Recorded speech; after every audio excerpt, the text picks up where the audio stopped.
So, hi Martin. Yes, first of all, take us back to the first time you met Miss Nora Aunor. First time ko siya nakatrabaho. Ang title ng film is Laro, directed by Direct Adolf. Na-unreleased pa. Na-unreleased pero hopefully this year may palabas daw sa anniversary ni Ate Kai sa October. So, yung first time, kinabahan ako kasi parang, bata pa ako nun kasi parang mga 8 to 10 years ago na yun. So parang kausap ko parents ko, sabi ko sa kanila, swerte ko. Isang Nora Aunor, makakatrabaho ako. Sabi niya, naku Mark, parang you have no idea kung gaano mo talaga kaswerte. Tapos nagkwento sila sa akin kung gaano kasikat. Sabi niya, walang tatalo daw talaga sa kasikatan ng isang Nora Aunor kasi parang, yun pa ito yung medal na Maria Leonora. Basta may ganun, tapos yung naka-crane, basta nakwento sa grabe na, tapos walang social media. Sabi ko, paano nagkukumpul-kumpul yung mga fans? Sabi ko, ganun daw kalaki si Nora Aunor.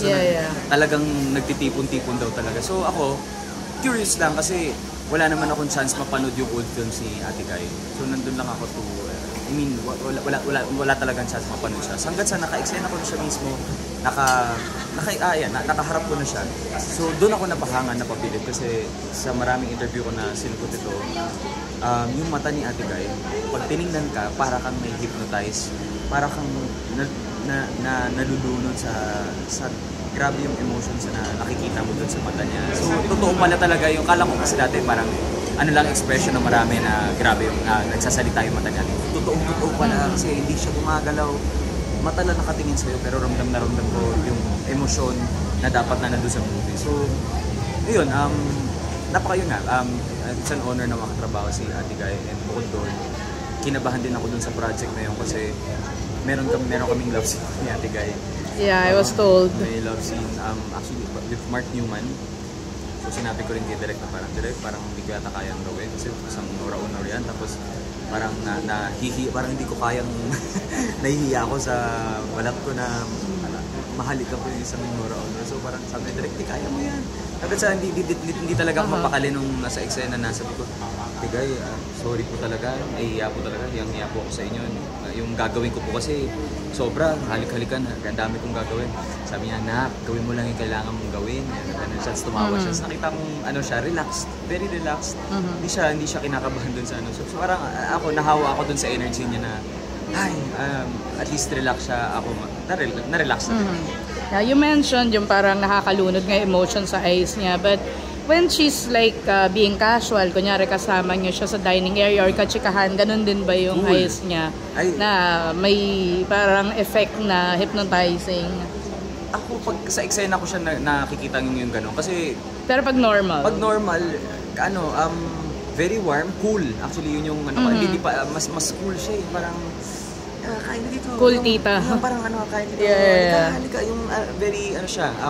Di ko nga alam, salungat kasi yung warm and cool, pero somewhere in between siya. Yung parang hindi mo masabi warm dahil parang ma-feel mong welcome ka. Cool dahil parang siyang yung parang chill. Parang ganyan tayo.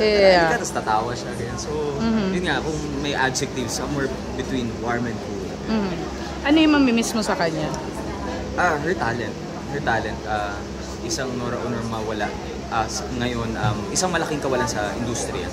So, mamimiss ko yung talent niya. Isa siya sa mga iniidolo kong artista. So, ano yung last time na nakita or nagkausap kayo? Nagkita. Namatay lang yung flash. Yung sa film, ng shoot lang yun. May one time lang na nanood ako ng preview na medyo years after the shoot na. So yung shooting ng Laro, yun na yung last kong pagkikita. I'm just curious about Laro. No, is this the film adaptation of Floyd Quintos? No. Okay, kasi may din siya na medyo different. Similar. Yeah. So Martin, as a serious artist yourself, na I can see you're passionate about your craft. Last question na lang, ano yung masasabi mong impact sa industry ng pagkawala ng isang Nora Aunor? Malaki, parang ito na yata yung pinakamalaking, she's an icon. Mawalan ka ng superstar icon sa industriya. Parang hindi nyo ba nararamdaman, parang lahat tayo affected, parang part na siya ng kultura, ng art, ng ng pag sinabing talented na artista na Pilipino, ang unang may isip mo si Nora Honor. So, definitely, napakalaking impact nito sa atin, sa atin, personally, sa mga nakatrabaho niya, sa kanyang pamilya, sa kanyang industriya. So, sobrang malaki yung legacy na naiwan sa atin ni Ate Beth. Thank you.